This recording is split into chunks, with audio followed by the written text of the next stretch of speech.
It's a time-honored political technique. If you don't really have any answers on how to solve a persistent social problem, then just attack your political opposition and cast doubt upon their character.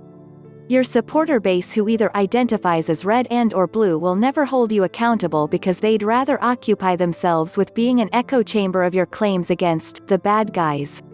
It seems Tucker Carlson calling AOC Sandy is another example of this phenomenon. Article continues below. Advertisement Tucker Carlson calls AOC Sandy in an attempt to discredit her working class roots. Whenever there's a politician who comes about asking for some type of radical change for working and middle-class individuals, a common technique at discrediting their character is to highlight how their own life wasn't all that hard to begin with. Because we all know that if someone didn't grow up in the struggle, then there's possibly no way they could ever commiserate with or fight for people who are less fortunate than them, right?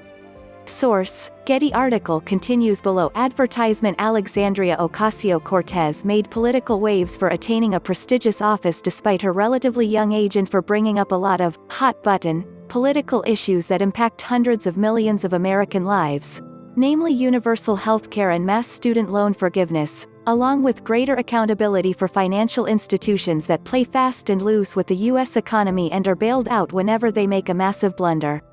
A huge platform that AOC ran on was the fact that she was born in the Bronx to working-class parents, so her political opposition tried to paint the picture of her as an impostor of sorts once it was discovered that she attended a Yorktown, NY school. Then, another video of her dancing while she was a student at Boston University was also brought up around the same time to discredit her political aspirations.